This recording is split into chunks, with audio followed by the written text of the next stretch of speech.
संतोष कुमार बराल सरपंच बणियासे तरफ लोक मैंने शांति श्रृंखला दर्शन केमती करेंगे, पानीय जल सुविधा केमती पाइबे, परिमल सुविधा केमती व्यवस्था कर शांति श्रृंखला दर्शन करमर बाकेश्वर पीठ है सब आराध्य पीठ यहाँ आमर बहुत दूर दूरांतर आपंकर देखिए काकटपुर धरी 4 छक काकटपुर नियाली एमती सराउंडिंग रे पाखापाखि 4000 रु 5000 लोक ये माने एकत्रित हुए गोटे दिन में आउ यादव समाज आमर प्लस क्षीरसागर कमिटी अच्छी से माने आनुष्ठानिक भाव से आमर कार्य सुचारू रूपे तुले था समस्त सहयोग वॉलंटियर्स माने अंचलवासी 30-40 मौजा पाखापाखि एकाठी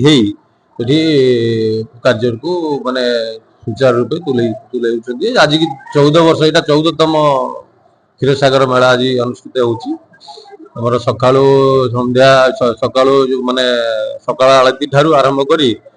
संध्या आलती पर्यंत एमती कार्यक्रम चलो लोक जी आसुवे खीरी प्रसाद पाइबे प्लस अन्न प्रसाद भी व्यवस्था भी अच्छी ये भी आसिले समस्ते सबू भक्त मान अन्न प्रसाद व्यवस्था भी अच्छी आ दर्शन कर ये लाभ करके कृपा लाभ कर प्रशासन तरफ किसी डेभलपमेंट रे आपनकर देखंतु जो प्रकार परिस्थिति भरिसी पारिपार्श्विक परिस्थिति देखिले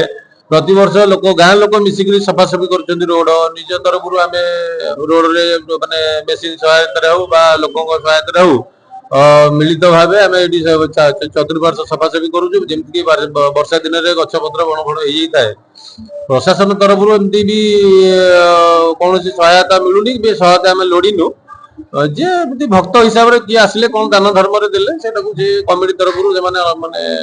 परिचालना कमिटी अच्छी से सब देखरेख कर कुमार राय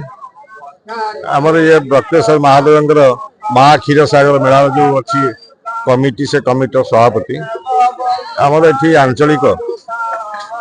प्राय 50 खंड गाँव समस्त सहयोग एवं जादव भाई मानकर क्षीर सहयोग ये गोटे चिंताधारा 14 वर्ष तले आसला 14 वर्ष है क्षीरसागर मेला भल भाव में मैनेजमेंट कर लक्षाधिक लोक आसी प्रसाद पाई जाऊँगी विषय कहले ठाकुर तो केवे अवस्था एकदम कहीपरि बहु आगु आम बापा जेजेबापा बहु आगु तार किसी दिन ना कहीपरि किंतु 70 मसीह ये मंदिर प्रतिष्ठा कराई मंदिर तैयारी कर मंदिर पूर्व से चाली घरे ये ठाकुर पूजा होते आधिया कौन ठाकुर विषय कह ठाकुर तो ठाकुर महादेव आति खंडमंडल लोक भय थाए जे बक्रेश्वर बहुत महादेव मंदिर पूजा होती कि बक्रेश्वर महादेव टे भय थाए